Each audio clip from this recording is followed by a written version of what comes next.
Welcome to Alouettes Flightdeck, podcast dedicated to Montreal Alouettes football. I am Tim Capper. You can find me on Twitter at Repact. That's REPPACT. And I'm Cliffy D. You can also find me on Twitter at Cliffy D. And this podcast is brought to you by our good friends over at SportBuff, where right now, if you head over and put in the promo code FlightDeck15, you will save 15% off of your order. Head on over to sportbuffshop.com. How you doing, Cliff? Oh, dude, always living the dream. I know. Punch and pie.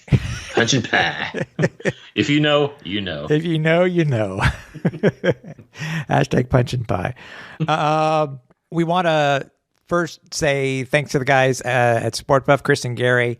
We've extended our partnership with them, and as Cliffy mentioned, we now have a promo code which will be available to you at any time for any of your orders. So once again, go ahead and show them some local support, and head over to their shop. And it's on more than CFL. So, but if the stuff that we were doing this week and stuff like that, team. I mean, we will admit it is a slow news period. I mean, we know we're going to talk a little bit about the combine, which I think they did a very good job on, especially their online presence. But I mean, we also want to talk about some of the stuff that the team had done. I mean, even though we had our interview with Gino last week, we were able to see him this week too. We saw him over at the. I guess it was version 2.0 of the locker room sale over at the warehouse this past weekend. And we got there, didn't buy much. I mean, we got to support Corey and the group, obviously. But we were able to talk with everybody that came and talk with Gino for, we were there for 2 hours or so, something like that? Oh, easily. Just sitting there talking shop with Gino and checking out all the merch and everything like that. And it's funny because, there was a time where if you slapped an Alouettes logo on it, chances are I was going to buy it. And I'm looking through all this stuff. I'm like, well, I've got that. I've got that. That's too small. I've got that. That's too small. Yeah, that's the thing. Like there was nothing there, unfortunately, for the husky gentleman. Like if you're like, really, really tiny, like a size small, this was the sale for you. If not, I mean, unless you wanted to have the workout tee, just kind of cram your husky frame into a size small to look muscular. But I wasn't about that. Besides, most of the logos I have anyway. So yeah. So we still wanted to go, and we still wanted to show our support, and it was good to see Gino as well out in flesh. I mean, we have not seen Gino in a long time. Yeah. And it was at Ottawa, first game at Ottawa last year. Second game, actually. Was it second game? Yeah. Oh, you're right. Yes, it was a hell of a lot colder. You're right. It was cold as balls, let me tell you. And even Gino remembered how cold pie it was. Balls. Oh gosh. Yeah. No, it was definitely nice to sit and chat with Gino for a bit. And we already spoke with him because he was on the podcast last week or 2 weeks ago. But it was just nice to be able to sit and see him in person. And you could tell he's fired up. He wants it to be June already. And who can blame him? No kidding. He's ready to go. I mean, he was out with Vernon out in Washington last week, and you can see the two of them grinding. Like if you follow VA on Instagram, he was posting some of the workouts they were doing and some of the training they were doing. And Gino too, on Gino's Instagram too. Yeah. Yep. Yeah. And these guys are getting ready. They are getting ready for the season. So folks, be excited. Like the fact that these two guys, as well as they know each other and just how hard they want to work, and they want to ball out this year. And believe you me, they're going to do it or die trying. Yeah, exactly. I mean, we're able to find out too some of the other players that we're going to be heading down to the training session that's going to be hosted by VA, and just about I think it'll be during our off week, or maybe I think it's or our next around where we're going to be taping our next podcast. Gino, William Stanbeck, Jake Wenicky. I think Fabian Guerra is going to be there. Who else did Gino mention? I'm trying to remember off the top of my head here. I'd asked him if Hergy Mayala is going to be there, the new acquisition from the Calgary Stampeders, and he said he's supposed to be going to that, and it'll be his first time meeting him too. So that's pretty cool. Yeah. It's one of those things we have to do a special trip for next year. We just got to find out the information and pay our way, so to speak, just to get down there, and it would be fun though. Whether we stayed a day or two, we wouldn't stay the entire thing. It would still be fun as hell. Absolutely. Or if some angel investors out there want to put together I don't want to say GoFundMe because that seems to be tainted now, or no, it's the other one that's tainted, the Give Send Go or whatever the hell it's called. Yes, that's what it was. The one that was doing that fakakta thing for the Freedom Convoy. Give Send No Go. Look, if someone just wants to drop like 20 grand on our doorstep, and we'll shout you out. Patreon. We Cliff and I have gone back and forth about this. Honest question, ladies and gentlemen. Would you support a Patreon? Just send us a DM. Send us a DM on Twitter. I'm curious to know what you guys think. Or yes, the public pays us to not do an OnlyFans. That's it. If you do not want us to do an OnlyFans, you send us money. How's that? Nobody wants to see my any belly button. Is that a thing? Let's hope not. But yes, I definitely think we've got to do this. And I have no doubt in my mind that VA and the boys would be thrilled to have us come out and check out what they're doing, so that we at least let each and every one of you listening know what's going on as far as the training goes, because yeah, absolutely. That would be a blast, man. That would be really, really fun. I can only imagine the people, but we hope to have more information on that. Or you can also follow, Gino or Vernon's socials. And we hope to have some more information about that too. So, or get one of the guys who was down there on the pod in a couple of weeks. So there you go. Yeah. But speaking of that, I mean, great seeing Gino, as you said. The fans that came out, it was great seeing some of you guys and meeting you for the very first time and stuff like that. And I will admit, I can't say much, but we got to see a sneak peek of some of the new merch that's going to be coming out for the Alouettes in 2022. It's pretty sweet. Remember a comment you made about a particular item, Cliff? So stay tuned, because there's going to be more than one way for you to be able to get your merchandise at home and in stadium, and that's all I'll say. Don't want to spoil everything for the guys at the boutique. Oh no, not at all. If anything, I'm hoping this kind of stokes the fire a little bit, because I'm telling you what, folks, there's some really interesting stuff that's coming down the pipeline. And that turf tradition stuff. Woo! I'm so waiting for that stuff. Oh man, you just know, and from what the teams or what the CFL has done in the past as far as their turf traditions or their retro looks and everything like that, they've, for the most part, they've been able to hit a home run each and every time, and I have no doubt in my mind it's going to be the same. So I'm excited to see what the Alouettes retro look for this year is going to be, and just go ahead and take my money, folks. That's really what it's going to come down to. What I thought was interesting too. By the way, before we go any further, we have to at least mention we do have a guest on this week, and It's a first timer here on the podcast, but a long time Alouette and a current coach with the Owls. And we're going to be, in a very short little bit, we're going to be speaking with the defensive coordinator, Barron Miles. Oh, this is exciting, folks. I mean, this is not just an Alouettes legend, but a CFL legend, a Canadian Football Hall of Famer, and yes, a very, very good defensive coach. Mm-hmm. And he belongs to the Alouettes. And we are so excited to have the opportunity to sit down and chat with him, talk to him about all sorts of things. It's going to be a great time. You folks are going to love this. Yeah, exactly. Again, if you're able to, once you see the new merch that comes out, or we get any other information, please look to any of our socials, whether it be the website at alouettesflightdeck.ca, whether it be at our Twitter account at Alouettes Flightdeck, Flight Deck Pod over on, I think it's Alouettes Flightdeck Pod on Facebook, Instagram, Alouettes Flightdeck, YouTube, which, by the way, yes, we are still trying to give away a jacket. Do you guys and gals do not want a jacket? Just get us all we need. Tell everybody if you can.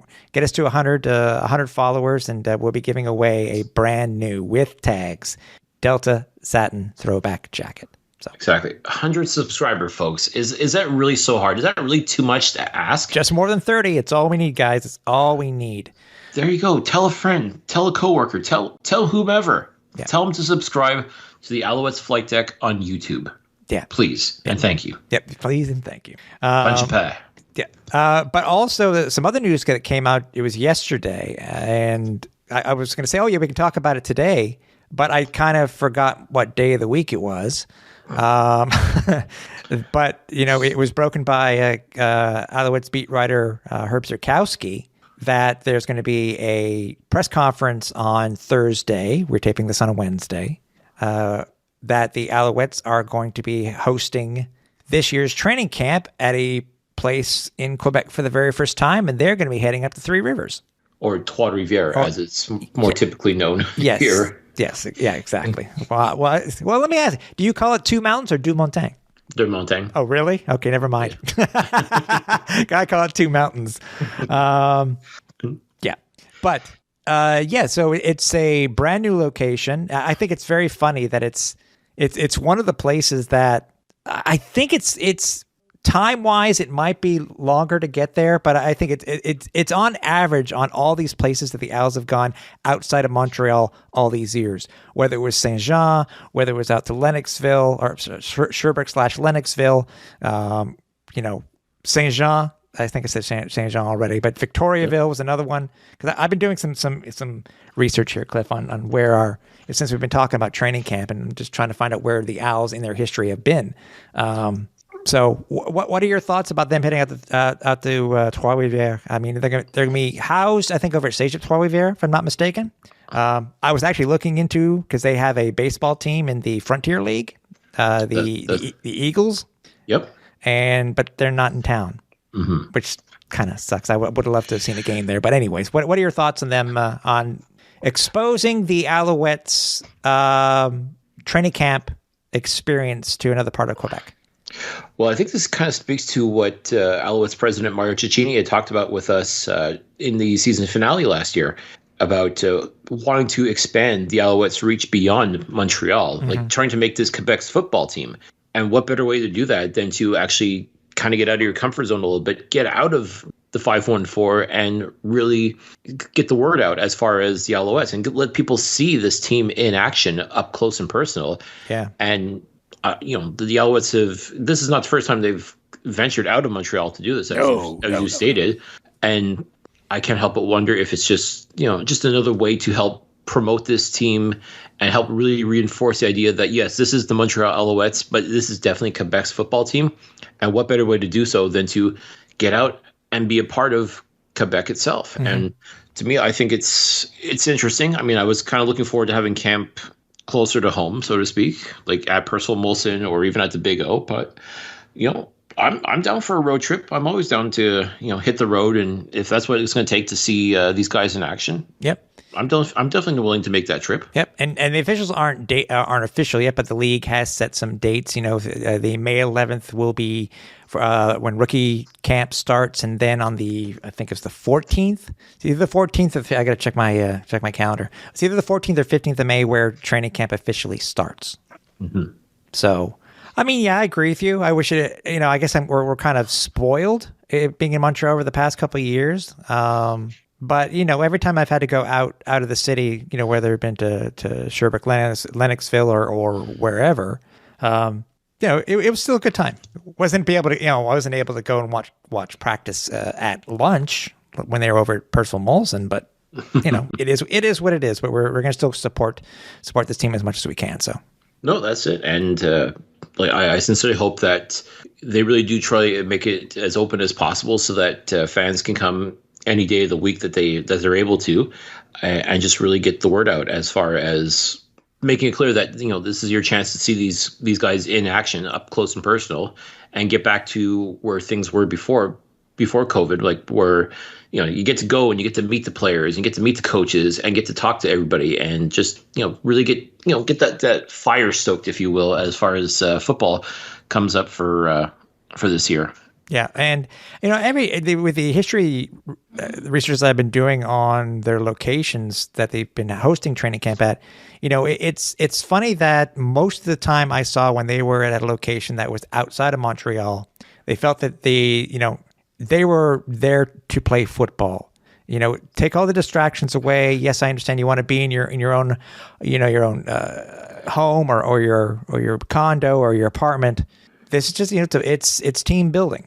It's team building, and I get it. So that's what I kept on seeing over and over again when they were in St. Jean, or where they were in Sherbrooke, or whatever it is.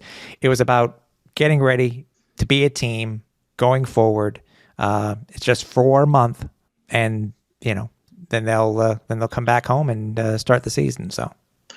Yeah, I never 100% bought the narrative about Montreal being such a distraction for people. And that was kind of the reasoning as to why they would have camps like an hour plus from the city, so that players that are coming in, they've never been to Montreal before, and you hear all about the temptations and everything like that, which I really don't think that's so much of a thing anymore. Again, you could probably thank or blame COVID for that, but I don't think that's necessarily going to be an issue. But like, as you said, it's a good way to sort of get out and help promote the team, and it's also a good chance for bonding and a good chance for building that camaraderie, that relationship that a good team needs. You want to build that good locker room and keep what you have going, and I think this is definitely a strong way to help sort of foster those feelings and emotions. So and if the team is smart, and if they want to start really getting to the idea when it comes to advertising the team or promoting the team.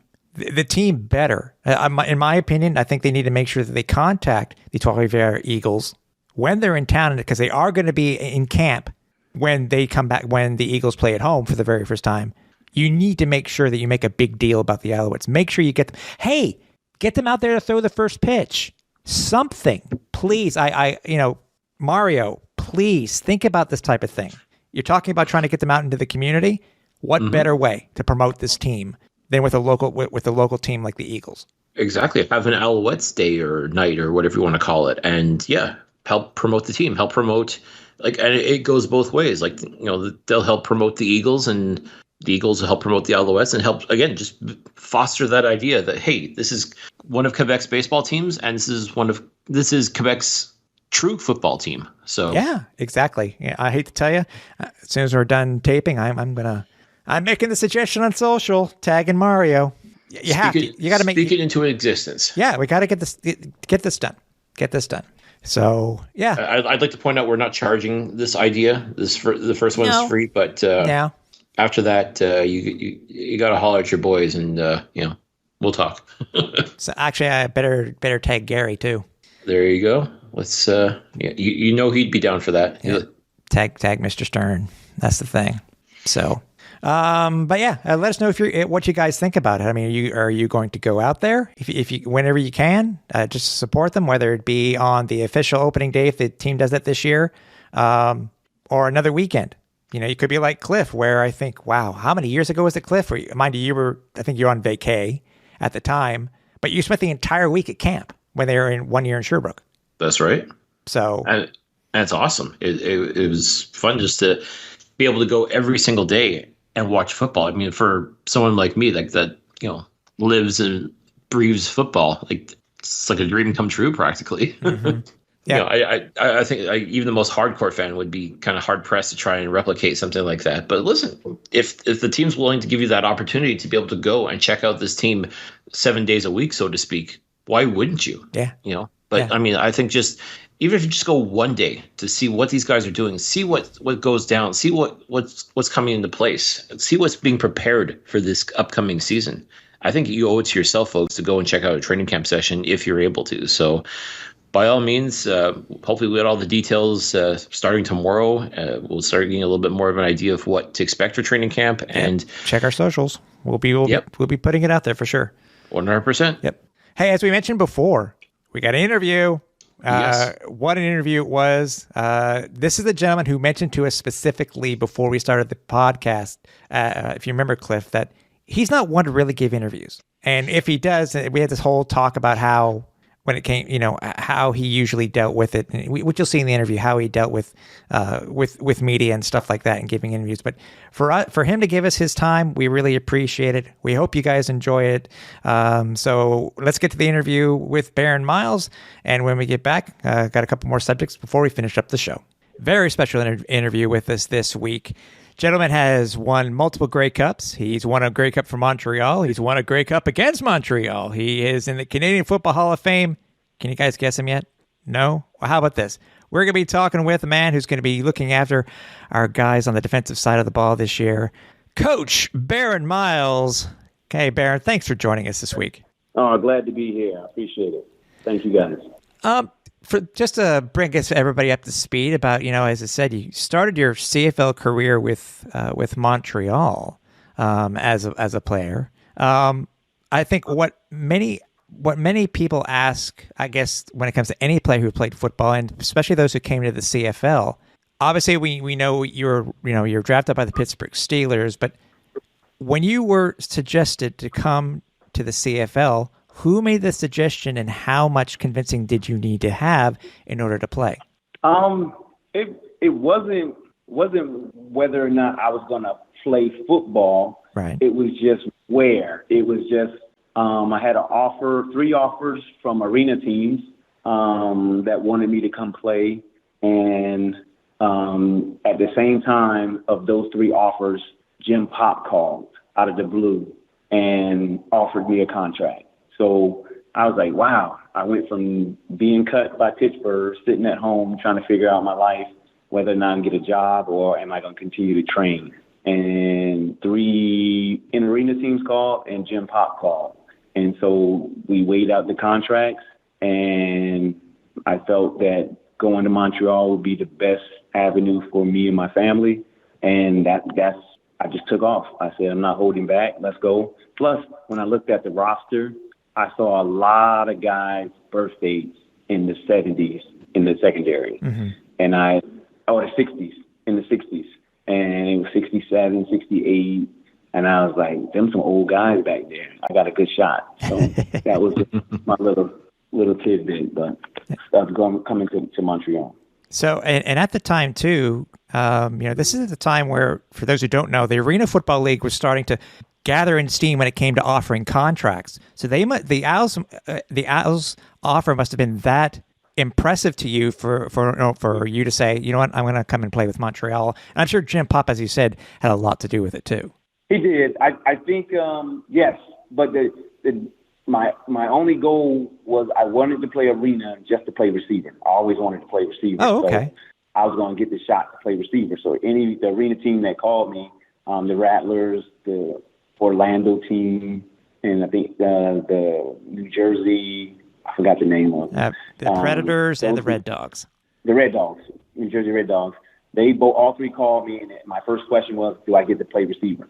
I know I can play DB. I want to be able to play receiver. And they asked the question, well, can you play receiver? And I'm like, yeah, I can play receiver. So that was my sticking point. I was like, I really want to go just so I could play receiver. Mm-hmm. And then Jim offered it. Then for me and my family, I'm going, yeah, I think the better offer is with Montreal, especially in the long run. I get to just play. So that's why we took that offer. Yeah, and the Arena League, was paying pretty well at that time too, especially when it just started. Yeah, they was playing pretty well. How obviously, you're thinking of going to play the 50-yard game, and you're obviously coming up here to play the 110-yard game. How hard was it to get used to the 110-yard field in your rookie season?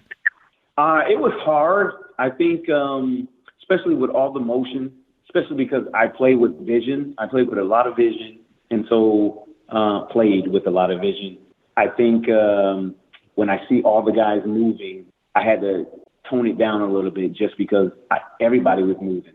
And I couldn't key in on certain things just because one person moved, or I knew the fullback was going to move by himself. I knew the play and things like that. So I had to learn that the different motions and the different movements means different things, and to hone that skill in. And once I did, it was okay. The CFL game was pretty much made for small DBs that are quick and can move in space. So for smaller DBs, that's a plus. Okay. Any of the rules itself stood out to you the most? Because I know, as you said, you have something that you're concentrating on the most, but any of the rules, offensive, defense, or defensively, any rule that stuck out in your mind the most when you first got on the field for your rookie training camp? The special teams were tough. with the 5-yard halo, and just there's still a lot of motion in that and trying to time things up. That was kind of tricky, especially on special teams. Yeah. I think that was probably the hardest for me, just because I love blocking kicks and seeing guys coming in motion and trying to block you and peel you off the edge. That was different just because normally you could see everybody in front of you, and then you could try to get around them. But when the guy's in motion and slam blocking you down on the edge or crack back blocking on the edge, that was a little different for me. And then the 5-yard halo. Okay. I learned to love it after a while. It was great after a while because then I can peel back block and get a lot of TKOs that way because I knew they had to slow down. Now, obviously, you made a huge impression that first season. I mean, you were the CFL's East Division Rookie of the Year. As a rookie, as a new guy coming into the game, do those early accolades mean as much to you now as they may have back then, or for you it was just a matter of you knew that you were learning the game and you were making a name for yourself in this league? This is a trick question. Realistically, I knew I was good and I knew I could play. Okay. Garnishing the accolade just solidified that. Now it was just saying, okay, I need to sustain it. I need to be I need to make sure that I'm consistent in my work, my body of work. So once I put that out there, that's me. That's how I play. That's what you should expect. Mm-hmm. And that was my goal. Once I went up to the CFL, I said, hey, if the NFL don't want me and I want to play in the NFL, I can't play in the NFL. I have to go to the CFL. Then if I think I'm that good and I should be in the NFL, then I should be a dominant player in the CFL. So that was my mindset. That's what I wanted to do. Getting the accolades and getting recognition, that's a plus. Now that I'm older and I got it, I get to talk junk to some of the younger players and tell them, hey, your rookie season, what did you accomplish? Type stuff like that, and I can mess with them. But for the most part, my goal was to go up there to be a dominant player, to come up to the North and be a dominant player. And that's what I wanted to try to do. Isn't it great, Cliff, to know that a coach can just get under your skin very easily as a rookie DB? It's incredible. I mean, that's what it takes sometimes. You know, like iron sharpens iron, right? So, I mean, to have someone that knows what he's talking about. I mean, if I'm a rookie DB, of course you're coming in, you think you're all that in a bag of chips, and then all of a sudden your coach comes in and he lets you know what's really going on and takes you to school. In the end, you may not like it at first, but you're going to appreciate it in the long run, especially because at the end of the day, coach, your goal is to make these players better and make them in your image, essentially. So it's kind of on you and it's kind of on them to be the best possible. Yes, I agree. That's 100% correct. I think I challenge them sometimes. My standards are very high. I expect a lot from the guys. When they do something normal and the things that they're supposed to do, I tell them up front. I said, you won't hear anything from me. That's what you're supposed to do. When you do something out of the norm and I'm like, hey, that was a great play, and you hear me say that, then you know, okay, you did something that I wasn't expecting you to do. I didn't think that was in your game plan. And those are the good moments, and those are the moments I coach for. Just because when I see guys grow and have that growth in them and it comes out, that's an awesome feeling, especially as a coach. Yeah. Now, speaking of awesome feelings, let's talk about you helping the Alouettes bring the Grey Cup back to Montreal for the first time in 2002.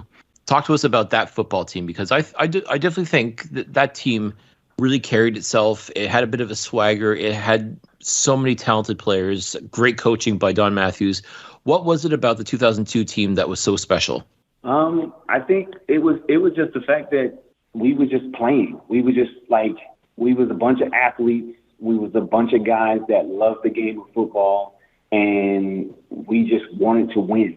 And when we stepped on the field, that was the mindset. That was our mindset of just, okay, we want to win this game. How do we do it? And then the coaches came up with the game plan, and then we just played football on the football field. We said, all right, let's go. Follow the game plan, but yet let's use our athleticism to make our plays that we're supposed to make, and the game would be easy. And it was. That's the way it felt. That's the way it went. Awesome. Plus the 2002 Grey Cup when you learn about me, I got hurt that game, so I didn't even get to play in that 2002 Grey Cup. I don't believe. Did I? I don't think I played. I got played the playoff game. I got hurt right before the Eastern Final. I hurt my leg, something in practice, and I couldn't make it because my name couldn't go on the Grey Cup because I didn't participate. Oh. Yeah, that's how I know. Yeah, and I think I was up for Defensive Player of the Year, and I didn't. I didn't. My name's not on the Grey Cup, and I didn't. Yeah, because I didn't play that game. I got knocked out the Eastern. Oh, yeah. That's got to stick in your craw just a little bit. Yeah, but see, people don't realize that. That's my makeup. I was happy for the guys and happy for everybody winning. I was happy for us winning. But if you ask my wife, she knows, like, that Grey Cup ring, that's like, I have it because of the season I had. But to carry it for the Grey Cup and knowing that I didn't play in it, I was ready to go to the next season. I was on to the next season, ready to play. Right. So, well, there's no question you had the all-star capabilities that year. You definitely, as far as I'm concerned, you played at a championship caliber, so you definitely had the right to call yourself a champion, even if you weren't physically on the field. As far as I'm concerned, you did what you had to do to become a champion. So I say you earned that ring. Yeah, it was just my mind. It was just me. It was just my wife kind of was mad at me, but I was just like, I had that feeling. I was just like, I'll celebrate, but it's time to play next year. I need to play so we can get back to the Grey Cup. So that was my mindset. That must be tough. I think we need to petition the CFL. You know what? If you're on the roster for an X amount of time, and you at least if you play in that playoffs, your name should get on the Grey Cup. Yeah, I mean, that was rough. That wasn't a good time at that moment. I was just like, what? I was like, oh, okay. So obviously everybody remembers the 2002 parade. For you, it has a totally different meaning to yourself. Yes, it does. It surely does. You're absolutely right. Wow. I almost didn't go to the parade, but my wife was like, it's not fair to your teammates that shared it with you. I said, you're right. So that's why I went, because of my teammates that participated and played their hearts out to win it. So I said, yeah, you're right. I need to go, and then I support them as well. So if it was the other way around, they would do the same. So, and not to mention too, like, how many players have fought and bled in this league and never got a chance to be a part of a Grey Cup parade? So I can understand that sentiment. Yeah, no, that's why she's my rock. She's through my football career. If I didn't have her, I don't know. I don't know what I would have said on an interview. It would have been bad. She controlled me. She filtered me a whole lot back in the days because, she said, nope, you don't need to say that. Nope, change your whole mindset. Go into it blind. Don't even say anything at all. So that's how I got to where I didn't really say too much in interviews. I was just like, okay, keep it to myself. That's actually, you bring up a very good point, Coach, because, people are Monday morning quarterbacks all the time. That's what fans they think they have a right to complain about anything and everything. But when it comes to players, you guys, I know there, if I'm not mistaken, they teach you how to deal with the media. They teach you how to do this and the other. How tough as a player, because we've seen it happen before. How tough is it a player to have to answer a question where they know what the answer is, and they're just trying to get a soundbite out of you? Does it make you feel? Does it make you feel good as a player, or do you feel that you're just being, do I dare say, used as just to get a soundbite? No, it's baited. The player knows. You know it. I think sometimes you just like, I'm fed up. This is my answer. This is what you're gonna get. You want to get the real answer? This is the real answer. And sometimes it works in your favor. Sometimes it doesn't. Right. But I think it happened to me one time. It was a game we played in, I forgot the team we played. I think it might have been Hamilton. We played Hamilton in Montreal, and I was going after a kick. And they was trying to kick a long field goal. Might have been Winnipeg.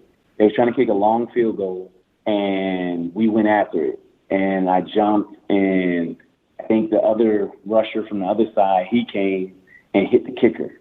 And then they got the penalty.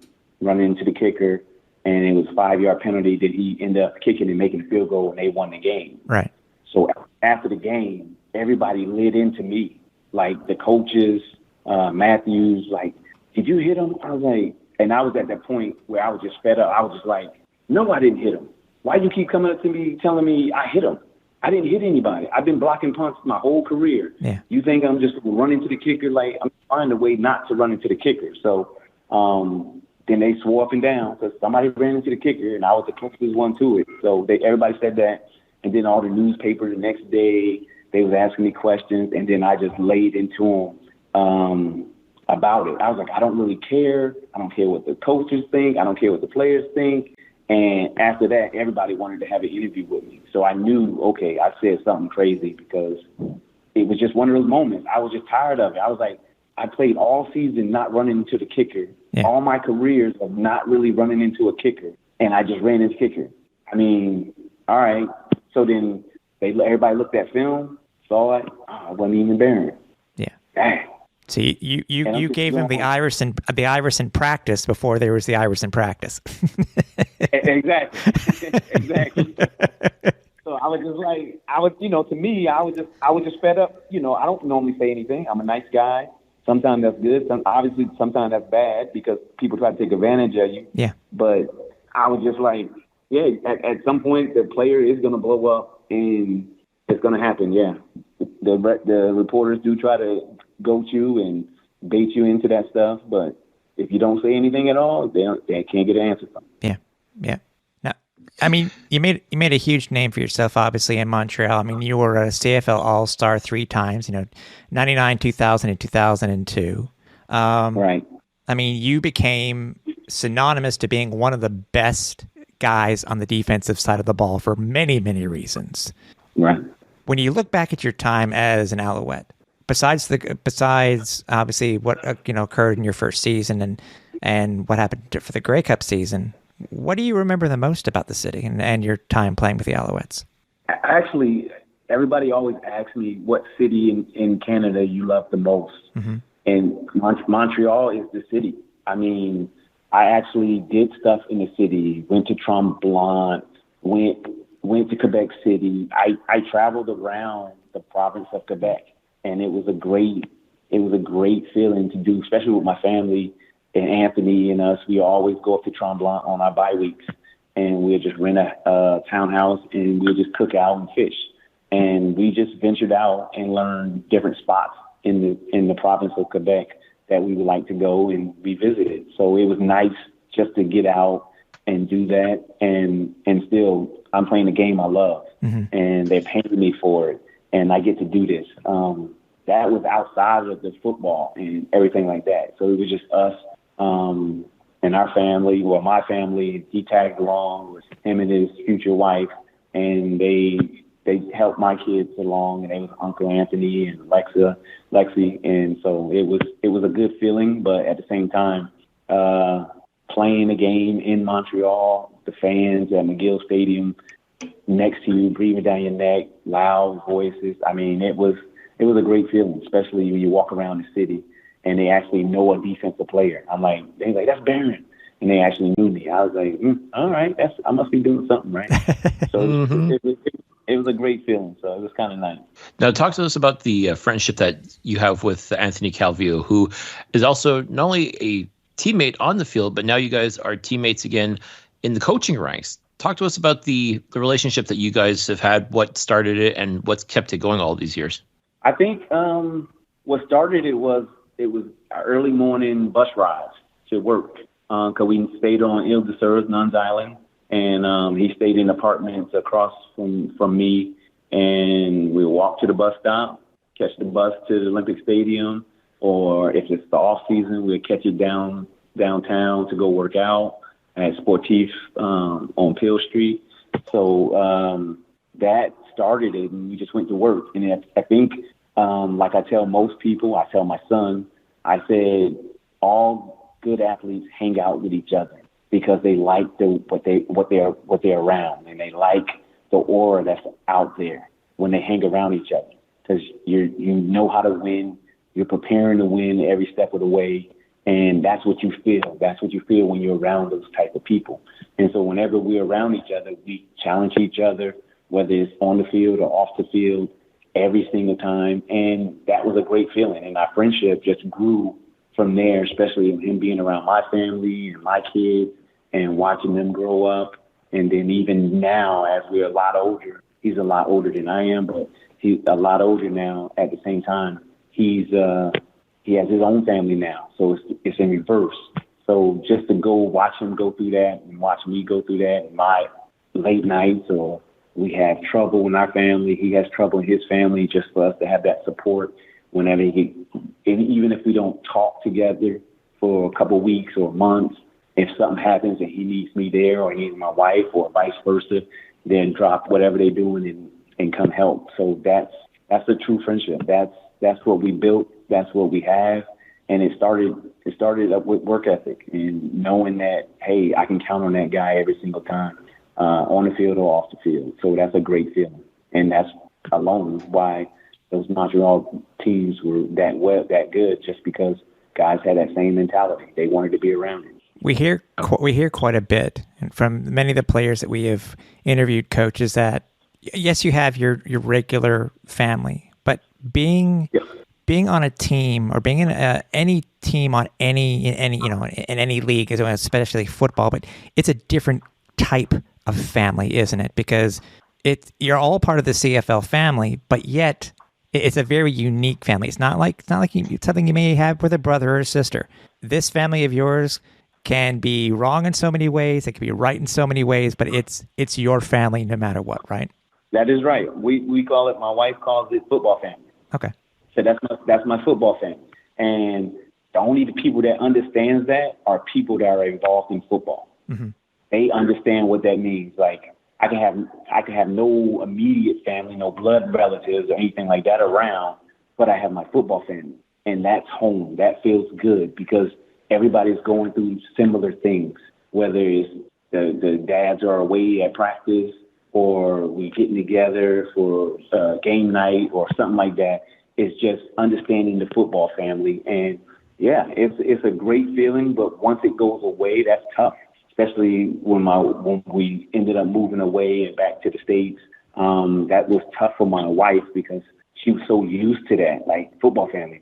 These women around here are just, they don't understand it, it's what football family means to me. Mm-hmm. So having him a part of that and having a lot of guys a part of that is a wonderful feeling, and I wish everybody could experience it.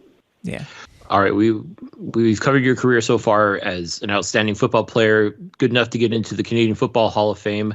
What led you to transition to coaching, though? What was it about coaching that appealed to you that made you decide you wanted to continue to be a part of this wonderful football family? Since the 7th grade, I always wanted to coach. I saw my gym teacher; he was a coach, and I just loved the way all of us kids reacted to him, just and hung on to every word and how he tried to help us and the energy he put into it to make us successful. And I think since that point, I always talked to coaches. I was playing the sport, whatever sport I'm playing, I always go talk to them. Why are you doing this? Why would you tell us this? Why would you have this meeting? Well, you're talking too much. Why are you talking to us that much? We don't need that much direction. So I was always intrigued by it and asked those questions, even at a young age. And it just kept growing. And then as I got older, I went to college. I did the same thing. I sit in the office with Turner Gill, Kevin Steele, Tony Samuels, all the defensive guys. Turner Gill was the quarterback's coach and part of the offense. And I would talk to these guys about scouting different players. What makes this player good? And why are you picking this guy? And it always intrigued me. I've been a part of it for so long because the football is my life. That's what I wanted to do. That's whether I do it the same as anybody else. I don't do it the same as anybody else. I don't try to be. I'm my own person. I do my thing. I understand what helps me and what makes me tick. It may not make everybody else tick. So I don't worry about what that perception is supposed to be. I go about the game as simple as I can. It's a simple game. And when you're coaching it, you got to make it simple for the guys to react and play and use their athleticism. And so as a young guy, I started at a young age, 7th grade. And once I got 2000, early 2000s, I would go with Jim Pop and Marcel Desjardins scouting. And I started scouting with them because I told Jim, I said, hey, I want to coach. And I kept trying to get in, kept trying to get in. So every off season, I think in 03, 04, 05, I think those, maybe not 05, 02, 03. I think those are 2 years I went scouting and I started doing the combines and being a part of those different things. And when I ended up going to BC, I did the same thing with Wally. I went in the office, said, Wally, I want to coach. Let me go scout for you. Let me go do mini camps and do different camps for you. And he said, you still playing? This is Wally. Well, you're not scouting for me. When you stop playing, then you can come scout for me. And I was like, okay. So every year I would go back to him. And I think a coach, 2 or 3 coaches got sick. And he didn't have anybody to go to Washington to do one of their mini camps. And then he called me up and said, hey, Barron, you want to go? We short some coaches. You can come, do the stretches, do the DB drills, whatever. Let's test you out, see what you do. I said, that's my shot. And I jumped in, went gun-ho, did my thing, and didn't look back. And then after that, he asked me to go to certain ones. And before I knew it, before I finished in 09, I was doing All-Star games in Atlanta, All-Star games in California, in Texas. And that's where I saw Big Hill in Texas, small school All-Star game. And I saw all these guys, and I was going by myself. I'd go fly out and do all the scouting for Wally. And then that was it. I was in the coaching. Wow. I was still playing, but I was in the coaching. It was good. That's pretty exciting, especially considering the career that Adam Big Hill's had.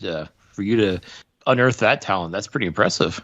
Yeah, the tricky part was I met Miggy in that camp, and I called him. I was on the field, and I called Neil McAvoy. I said, Neil, I got somebody for the necklace. And then he's like, sure, Barron, whatever. What's his name? Okay.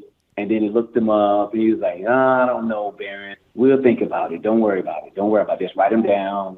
It'll be okay. So then I knew we was going to the Washington. We always have the last tryout camp in Washington. So I called Big Hill. I said, make sure you at the camp in Washington, the tryout camp in Washington. And I didn't tell Neil or Wally that he was coming. I just let him show up.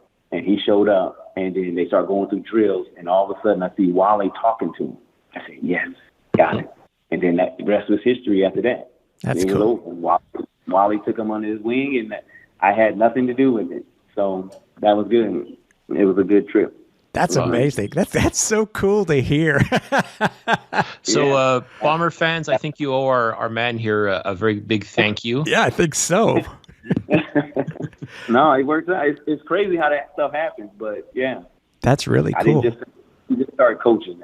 I've been trying to get in for a while and learn different things from different people. I got tons of people to learn from, so that's been ahead of me, that's been with me. So, yeah, I just add it all together, and then I make my own pie. Now, let me ask you this, Coach. Now, obviously, you finished your career with BC. Your first defensive job was with BC.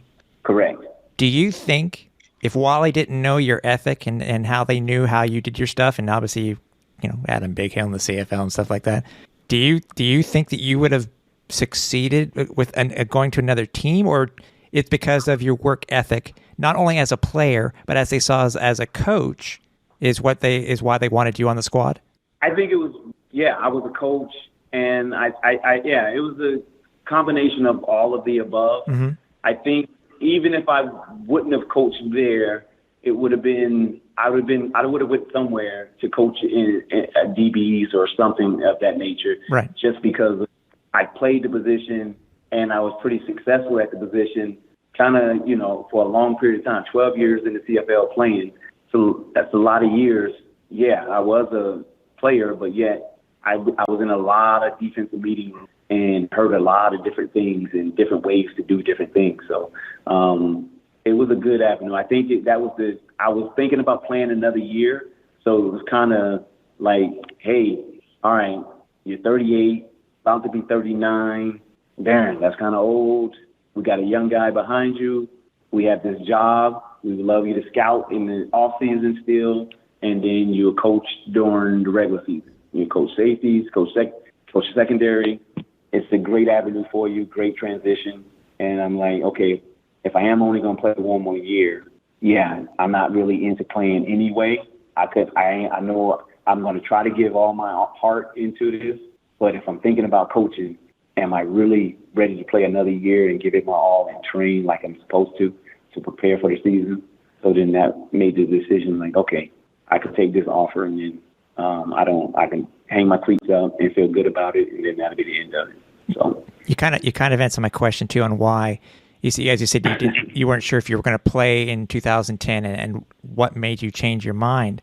Was it tough? Was it tough to walk away from being a player and to transition to be a coach, though?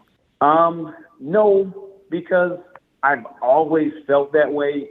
If you ever heard me in the meeting, I asked all the what if questions to the coaches, and I don't hold back. I said, we're out there playing. If I'm going to know that there's a problem, okay, what's your answer? What's your solution? And then if there is none, how did they handle it? Yeah. So I got to see all of it firsthand and hear it and say, okay, that's how he handled that one.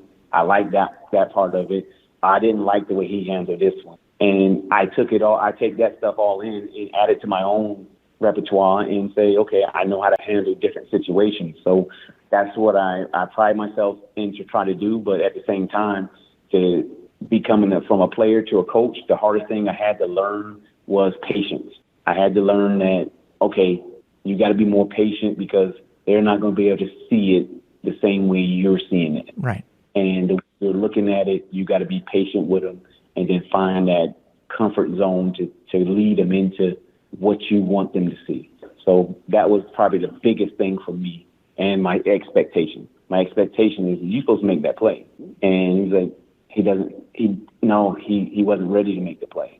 So I've learned by now to understand that and say, hey, I didn't expect you to make that play. You didn't hear me say anything to you. You hear me say that to the players.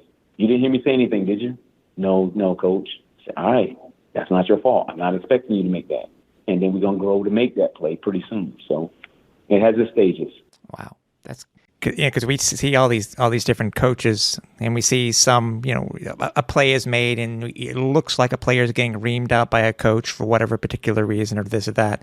It sounds that you channeled everything, and even though you were a first-year coach, it's as if you'd been a veteran coach for multiple years. And I'll be honest with you, Coach, I'm impressed, man. I really am, because I'm sure not every player can be a coach after their career's over.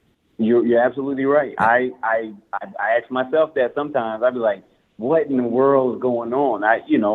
That's what scared me the most of becoming the DC. Like, just because of my outlook on myself, right? My expectations on myself, what I'm expecting from the players, what I'm expecting from the coaches, what may be too much. It may be, I may be overboard, and that may drive me crazy. The way I do things, the way I see things.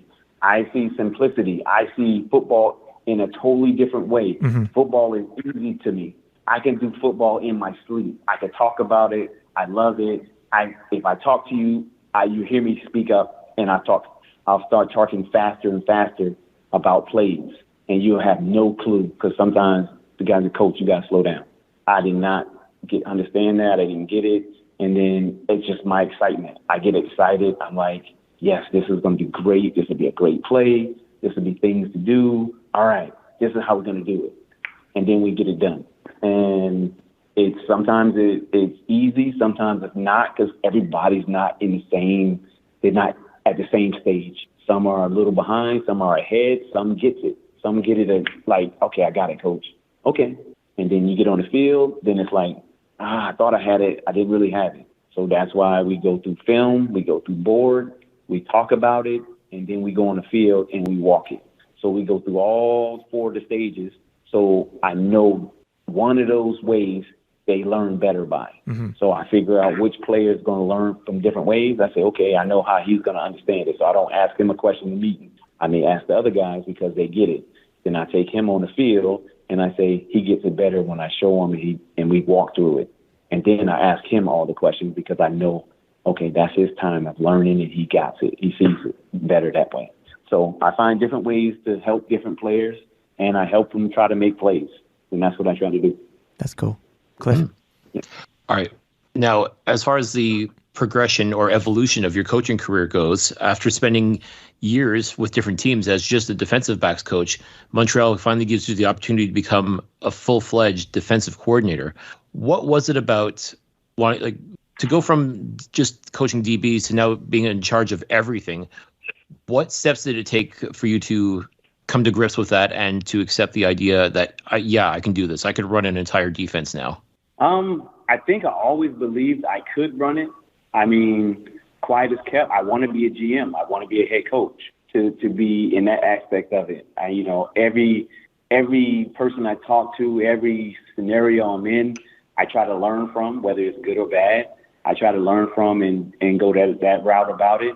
But being the DC for the first time, I was terrified. I was just like, okay, not because I thought I was going to fail. Again, like I said in the beginning, my expectations for myself and that I put on the players, and will it be too much? Will it be overboard? Will it, drown me to where I'm like, okay, I need to slow down. It was just one of those things. And I love football. I've been doing similar stuff in smaller scales with my son's team, coordinated head coach, just doing it. Now it's old hat, being scared about it. That's like playing your first football game or your 20th football game or your 300th football game. You always get that jitter, like I could get beat. He could beat me. And then you have that fear. You're like, no, okay, I could do this. This is my game. All right, I could play. Same thing. I just flip it and I go through as a DC. I'm like, okay, what do I need to do? How do I need to get it done? This is how I'm going to get it done. I don't have this, so, okay, this is what we need to do instead. And I just went about it that way. I did it my way, and the chips fell where they may. Young team, always had young DBs when I was a DB coach for a lot of teams. And you learn to deal with the young, youthful guys because they're kind of oblivious to the dangers, but yet you thriving on their youth, their energy, and their willingness to just try anything. Where you fall into bad karma with the youth is that they have never seen the CFL game before, and they're going to catch hiccups, and they're going to have explosion plays given up, and different things are going to happen just because they don't know. And with experience, you get experience. You get guys that's been around, seen things, and different things like that. So you're managing all the players on defense for me as what I knew I had to do. So instead of just doing it with the DBs, I had to manage the full group and let them know, hey, you're not starting this game. I got to make sure they're still on board with the defense because we may need them down the road. So those are the things that I had to take care of, and I had to make sure I was up to par with it and understood my relationships with the players, where I needed to be and how I need to conversate with them, and make sure they just understood that you may not start this game. You may have to start next game due to the ratio, whatever happens, injury. All right, I'm going to need you to play next week, though. And everybody got to be on the same page. We got to be on board, and attitudes got to be checked at the door. I hope that answers your question. Oh, yeah. Yeah, for 100%. sure. Yeah.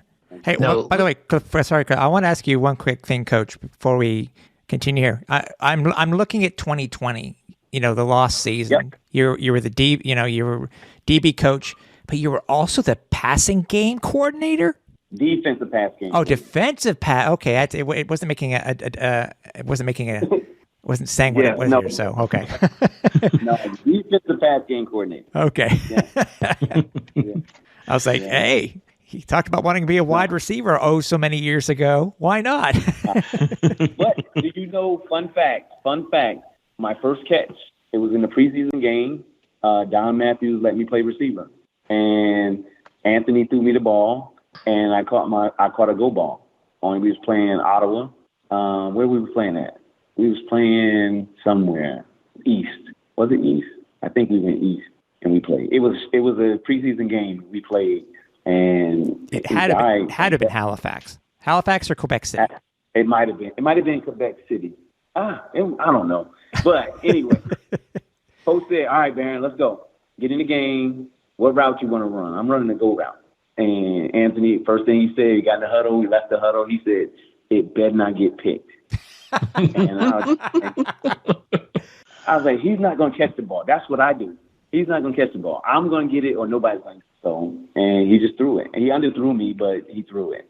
I said, man, he's supposed to throw the ball out there. But I caught it. I was 1-for-1. So that's epic. I did get to play receiver, so it was all right. I like that. There you go. Just notch it off the bucket list. Caught a pass from Matthew Calvillo. That's right. How tough is it for a lost season? Because I know you've been hired by the Owls in 2020. You didn't have the current position that you have now, but how was it? Because we were asking everybody about the lost season. How was the lost season for you as a coach, especially your first year in Montreal? It was tough, but I don't think. I mean, for a coach, to lose a season, it won't be that bad. I think it hurt the players more than us as coaches. Okay. So for the coaches, I mean, you lose your rhythm, you lose your timing, you lose, your consistency of how you do things, how you prepare for the off season, going into the season, and things like that. But the players, I think it hurt the players more than it did the coaches. Okay. Now, we know that ever since Coach Kahari has come here, football seems to be revitalized in Montreal once again, which was sorely, sorely needed, considering after all the bad years that we had here in Montreal. Tell us what it's like being a coach under Coach Kahari. It's refreshing, actually. It's he's passionate about the game, but really, he's truly passionate about it. He cares about people, and he truly cares about you. Where sometimes people say that all the time, and you're like, it doesn't really though. And then with Kahari, he genuinely loves the game, and he loves what he's doing. He loves showing up for work. And again, like I said at the beginning, that 6:00 bus trip on Nuns Island with Anthony, why did I hang out with Anthony, or why did Anthony hang out with me? It's that sense of pride that I want to win. I have this work ethic. This is the way we work. This is the way we move. You want to be around it. And that's what Kahari brings to the organization, is people want to gravitate to him because, he has that sense of pride. He's not too anal, but yet he has that drive and willingness to say, this is how we need to get it done. I'm willing to adapt and do this to make it happen. And to coach for a guy like that, I mean, it's a blessing. It's a blessing. How often do you razz him? Because obviously he was a quarterback, you were a DB. All the time. Yeah? I don't even know the questions you about to ask me, but it doesn't even matter. All the time. He finally looked it up. I think somebody told him. I told him, I said, I picked everybody in the league.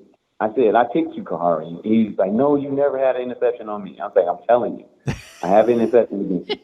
And then I think a reporter or somebody finally looked it up and said, then he came to me. He's like, all right, you did get an interception. So that reminds me, I get his football so he can sign it, and then I can put it in my house that I got an interception off of. And then did he say to you, Coach, if you ask me again, you're fired? No, he didn't say that. Because he couldn't say that because he probably threw 2 touchdowns on me, so it evened out. You win some, you lose some. Exactly. Coach, let's talk about the 2021 season. Your first full season as defensive coordinator for the Alouettes. The team goes 7-7. Makes it to the playoffs, unfortunately doesn't advance past the Eastern semifinal. When you take a look at the year as it were for the Alouettes when it comes to defense, do you think you were able to accomplish everything that you wanted to get done in 2021? Not even close. I mean, again, expectation may have been too high, but that's my expectation. That's when I do something, I want to be the best one at it. I want to do the best I could. And granted, we want to be better, and moving forward, that's what we want to be. We want to be a solid unit, dominant unit. We want to be competitive on all phases. And that we wasn't consistent enough in 2021, and hence we got knocked out of the playoffs. Starts with defense. All right, and as far as your charges go, who do you look at in the secondary and say that's the next Barron Miles? Who amongst those guys do you look at and see a lot of yourself in? That's a hard question. Anybody that knows me and listening to this will already know the answer to this, but I'm not going to give that answer because this is one I need to be quiet. My wife is in my ear telling me, don't answer that question the way you want to answer it. So, okay. You can't play favorites. I get it. That's fair. But we still appreciate your honesty, Coach. I mean, yeah. All right. All right. Well, let me throw a couple of names out there, and I want to get your thoughts on these guys. I think Tim will agree with me that I think like the cornerstone, the crown jewel, if you will, of that secondary is Greg Reed. We've been fans of his for a long time, and we definitely think he has all the talent and all the tools needed to become a premier player in this league. What are your thoughts on Greg? Greg is a great athlete, great player. Still learning the game. Again, his third year playing, especially with the missed year. So, again, the CFL game is finicky. You got to constantly move. You got to constantly grow. I think he's growing, especially after last year. We had some kind of hiccups, but just understanding that he's not by himself. Just to lock up, play man-to-man, we need to play team defense. So to get him on track with that and have this second year with him is going to be a big year for him. I agree with you as well. That dynamic player can do a lot of great things, and I'm looking for him to do a lot more this season. I think fans need to remember too, Coach, and it's funny goes all the way back to what we were talking about at the beginning of the interview. People need to remember that this is a guy that started off in the Arena League, so he came from the 50-yard game to the 110-yard game. So exactly, it's a lot bigger, and just see that play in that space. A lot of people don't realize that space is big, and you feel alone. Your confidence you lose that confidence real quick when you stand in the middle of that field. You like, I got to cover this guy one-on-one, and he has a two-way go on me. Yeah, that's when you need your D-line to buck up and get to the good pass rush. Mm-hmm. All right, another player that I think is going to be a superstar in the making, Rodney Randall Jr. Yes, you got to slow down. We can't say that though. We got to keep him under wraps. He's a young guy, reads his own press, gets big of himself. No, he's a great young guy. I expect a lot of great things from him. Still growing and learning the game. But once he gets it, it's going to be hard to keep him down. So, yeah. Mm-hmm.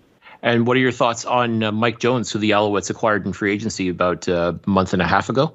Good guy. I mean, great. I mean, the film I was looking at, I got to get him in the classroom with me to figure out his FBI, his football IQ.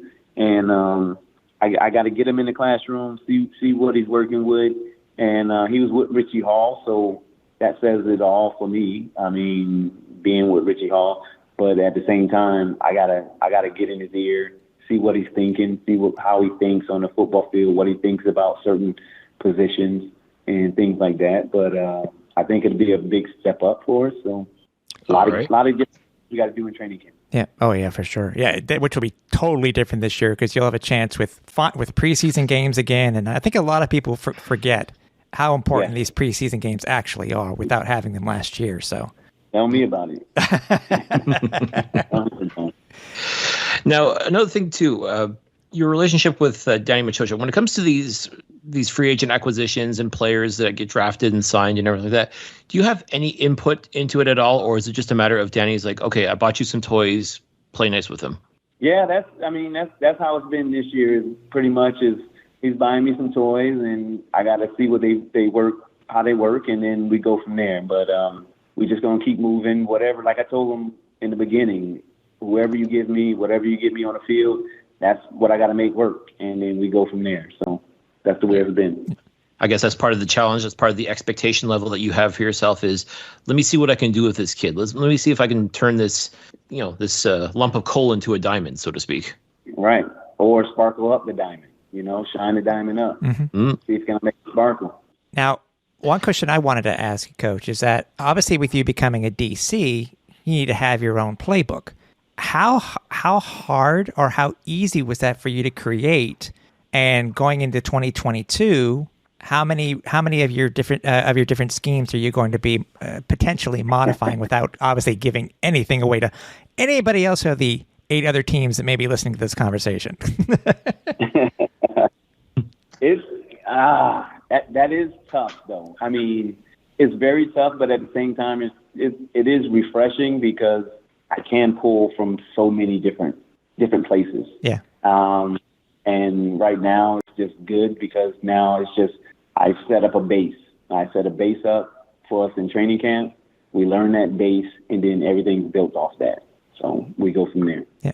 Can you have a favorite play as a coach, as a defensive coach? Or a particular scheme that you want to stick with? I mean, it's not like you can call any particular go route on offense. Correct. What would you consider your favorite? A go route per se on defense. I mean, it seems to be that offense and defense is so different on each side of the ball. It is, but man, I need guys that can play man-to-man coverage. Okay. Guys that could play in space and play man-to-man coverage, and then that'll be our base. We'll go from there. See, Cliff, we are going to have to wait till 2022 to see what he does. I mean, if I wasn't already chomping at the bit for training camp to get started, I mean, just more so now. Like, now I got to see this. I got to see this in action. I mean, Yes. This is my word. Yeah, exactly. Okay. Well, Coach, listen, obviously the goal for 2022, win the Grey Cup. That's a no-brainer. But you personally, Correct. This year, besides winning the Grey Cup, what are your goals that you've set for yourself or have decided for yourself in 2022?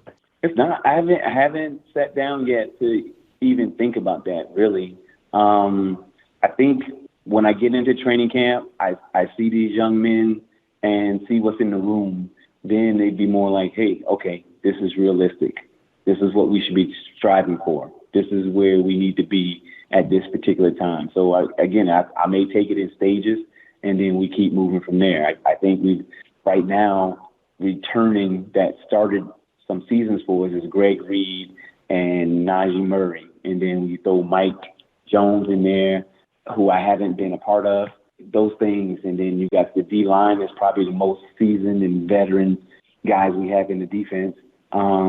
Returning Aki and Ahmad, okay. But until we get into the room to watch the makeup and watch guys, I mean, right now to have a goal, it'd be hard for me to say that because realistically, it's the evaluation period for me when I get to training camp. So how can I obviously have a goal? Mm-hmm. So that's the way I lead it. That's a fair answer, Cliff. That's not a politician answer, and I'm being serious with you, Coach. It's a genuine, straight answer, and that's I agree. It is a straight answer. Yeah. Hey, listen. I got to see the room first. Yeah, Coach, we appreciate your time. It was our pleasure to talk to a former and current Alouette, a Hall of Famer. For a man who doesn't like to do that very many interviews, we appreciate your time, and we were honored that you joined us this week. I appreciate it. Thank you a lot. I enjoyed it, actually. I really did. Thank you. I love it when we have guests on for the very first time on the podcast because, we may know about their story in a way, but it's always cool to hear, more about them, how they got to where they were. Obviously everybody knows what a great player Coach Miles was. I mean, he is a Hall of Famer for Christ's sake. Yeah. And even though we didn't go over his entire career with, in the CFL, we still want to give obviously the bit that with the Owls. But yeah, it was great having him on. I hope we're able to meet up with him during the season, but if not, we'll be more than happy to have him back on the show again. Absolutely. Just absolutely so much fun just to sit down and chat. Like we've talked with a lot of coaches on the podcast, and it's always a treat. And Barron Miles was no exception. I mean, he's just smart, articulate, funny, just a great dude to sit and chat with, talk football, talk life, and just, you can tell the passion that he has for this job. And you heard him. He wants to get better. Like, even though he hasn't set any goals for this season, like it's pretty clear. Like, you can tell I'm sure in his head that he wants to make this defense the best defense possible in the Canadian Football League. And come hell or high water, he's going to make that happen. So once again, we cannot thank you enough Coach Miles, for coming on to chat with us. You're always welcome to come back on here anytime you want. And folks, this was an absolute blast, and we're so glad we were able to present it all to you. Other than that, I mean, as I mentioned at the top, the league just finished up there. It was a very different combine than it was last year. It was 3 regional combines, and then they had the main combine in Toronto where everybody was invited to come to. I just caught bits and pieces of it on social media. I didn't watch some of the entire lengths, which, by the way, are currently on YouTube. I think it's on the CFL YouTube channel. Mm-hmm. But from what you saw, Cliff, I mean, anybody stood out to you the most? Anybody you would hope that Danny Machocha would potentially look at in the upcoming draft? Oh, there's a couple of names that stood out to me that would be extremely interesting. The one thing I kind of thought was funny, I found myself kind of leaning more towards the guys that will be going in the global draft, which is also going to be May 3rd as well. Yeah. And it's kind of funny because, there's a couple of names that I kind of have in mind as far as from the national draft, but some of these global players, they really stood out and made me sit up and take notice of what they were doing. So, I'm sitting there going, geez, I wouldn't be mad seeing any of these guys in Alouettes colors. So it was kind of funny because I think already the narrative, and even talked about this during the broadcast. Really quick, I got to give a quick shout out to at CF Perspective, along with Marshall Ferguson. The boys there did a really good job in helping him out with the CFL Combine broadcast and just providing great stats, great info, and everything like that. So I got to give those guys a shout out. The one thing they could not talk about was the fact that every time a player from University of Laval or Montreal Carabin or anyone from the RSEQ, it was just immediately the talk went right to, well, obviously Danny Machocha is going to be looking at him because he looks at everybody from Quebec. I was like, it's so funny. They don't want to talk about that narrative, but at the same time, then Machocha will go out and, as he did last year, pretty much draft everybody either born in Quebec or played in Quebec or has some sort of ties to Quebec in some way, shape, or form. Right. So, I mean, the narrative is already there, and yeah, it's just easy to just blindly assume that, okay, well, Danny Machocha is just going to draft anybody and everybody from Quebec. So at that point, it's like, well, why even bother looking at all these other players? But I think now, especially now that you've got the 4th overall pick, I mean, that's a pretty high pick when you think about it. When it comes to the players that are available, and Lord knows there is some good talent that's going to be available in this draft, who's he thinking about? And is it necessarily going to be somebody born and raised in Quebec? Because it's not to say the other teams are going to ignore the Quebec-born players, but I don't think they're necessarily just going to leave them there for Danny to scoop up in the later rounds necessarily. At the end of the day, you want to take the best player possible. And is the best player possible really from Quebec? Or is it someone that you're more interested in filling a need for? And this is where I'm like I said, there's a couple players I looked at and I'm like, yeah, I definitely would like to see this guy with the Alouettes. I'm almost a little afraid to speak it into existence just yet because it almost feels like, am I wasting my time mentioning this? Or is that narrative of only going after the Quebec-born players really, truly that? Just because there's a pattern now. I mean, the first draft that Danny Machocha was a part of, 50% of the players came from the RSEQ. Last year, as I said, pretty much everyone from Quebec, with the exception of one guy, but there was a Franco-Ontarian there. But there's still that narrative of these are the guys we want playing for the Alouettes. It's not to say they're not good. They're not, it's not that they're not good players. They certainly are. But it's that, the one common denominator is the Quebec connection. And the fact that Machocha has probably seen these guys in action. So he's already done the scouting, so to speak.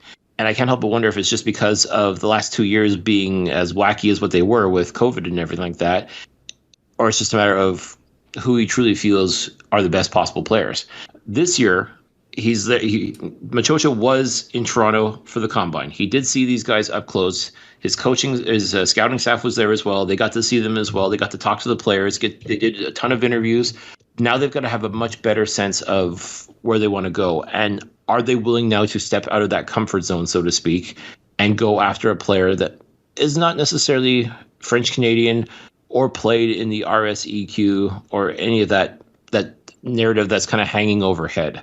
This is what I really want to see, and this is what I'm kind of hoping that no matter what, you go after the best players possible. That's really what this Alouettes team's got to do. I've sort of identified some of their needs, and we'll talk about that a little bit closer to the draft itself. But yeah, that was kind of the thought going through my head a little bit. It's like, okay, well, I know who I would go after.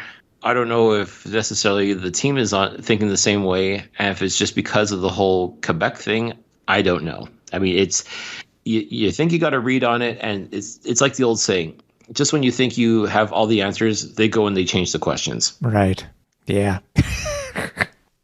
I mean, I love the whole armchair GM thing. I love the whole trying to prognosticate, but yeah, in situations like this, like you don't want to go for the low hanging fruit, but maybe that's all that's there is low hanging fruit. Who knows? We'll find out come draft time, right? Yes, sir. Yep. So, I mean, it's, everybody knows I'm not a draft guy, but I mean, I love hearing what Cliff usually has to say. And he's told me off air who he's looking at in particular and stuff like that. So it's, did any of you watch the draft, watch the combine? Who would you think that would fit well with within the Alouettes organization, or who just stood out, period? Because remember, it's the Canadian draft, but as Cliff said, you got the global draft also, so that could be very, very interesting. I mean, we didn't even know if they'd be expanding the roster spots with the new CBA for global players. That's a good question, because we technically have two. We have two. How many played last year? We had two. Yeah, we had two. So I'm curious to know if they're going to expand the roster. I mean, listen, if it wasn't for the global draft, we wouldn't have had Joseph Zima on the team. Yeah, that's true.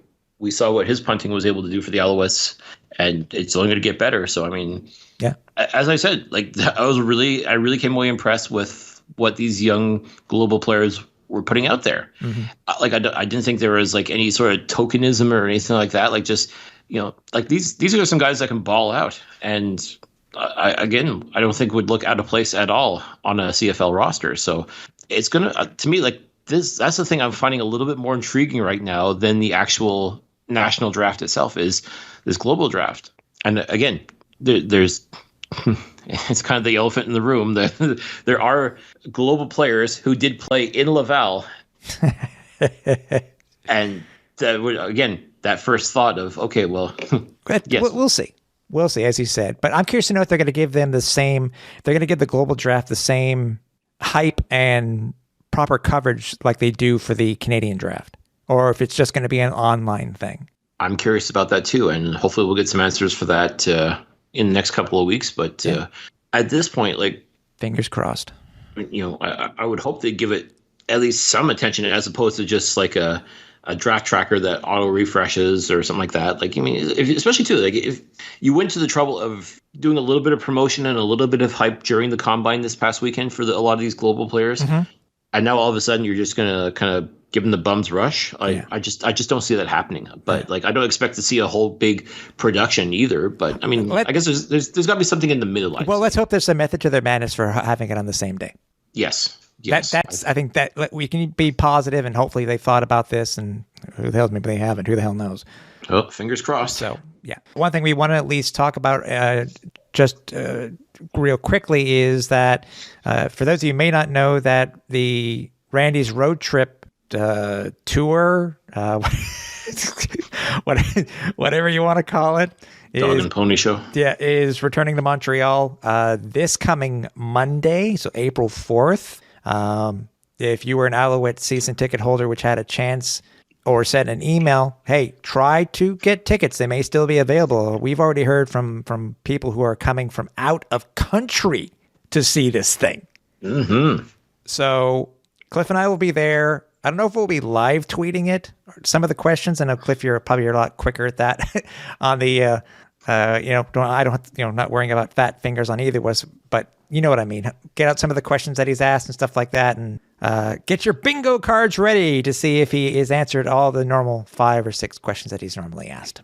Yeah, I think we're gonna have to come up with something really original, something that I know that he will not expect, because we got to keep this guy on his toes. We got that's right. Punch and pie, absolutely. Yes. And I'm telling you, more people will show up if they think there's punch and pie. That's right. So yeah, vive la revolution. Yeah.